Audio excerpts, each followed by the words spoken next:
bila velika ponajprije za šaranom koji je daleko najtraženija riba u Slavoniji. Cijena šarana je s obzirom na prošlu godinu nešto malo porasla, ali ništa previše. Kolika je cijena kilograma šarana? 25,99. Ovih drugih riba možda koje su cijene? Evo recimo imate soma, on vam je 49,99. Imate recimo babuške koje su 10,99, vrlo povoljna riba.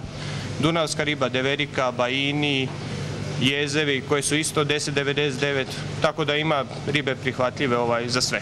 Suša je uzela danak i u ribnjačarstvu, ali je ribe bilo u dostatnim količinama. Nema zime ni za uskrsne blagdane i proljeće. Nakon dužeg perioda stagnacije domaće slatkovodno ribnjačarstvo ponovno oživljava. Rezultat je to novih investicija u ovu granu proizvodnje koja je do Domovinskog rata godišnje proizvodila 16,5 tisuća tona ribe, a posljednjih godina pala na proizvodnju manju od 5 tisuća tona. U zadnje 2-3 godine ulaskom M-San grupe u istočnu Hrvatsku, a i dijelom na ostale ribnjake u Republici Hrvatskoj sa ukupnim kapacitetom negdje 3,5 tisuće hektara, investicijskim zamahom kako u rekonstrukciju, tako i u unapređenje tehnologije, mehanizacije, opreme, osuvremenjavanje te tehnologije kako bi se iskoristili maksimalno ti kapaciteti koje mi ovdje u istočnoj Hrvatskoj imamo, će, vjerujem kao što ste i sami rekli,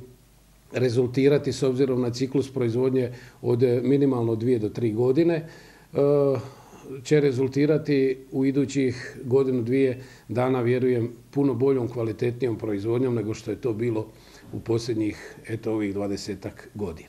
Već je prošle godine ukupna proizvodnja povećana za približno 25%, a samo je PP Orahovica na svojih 922 hektara vodenih površina ribnjaka Grudnjak ostvarila proizvodnju 300 tona ribe i ona će u sljedećim godinama rapidno rasti, kako u Orahovici, tako i na ribnjacima u Donjem Miholjcu i Lipovljanima, te bivšim beljskim ribnjacima koje PP Orahovica uzima u koncesiju.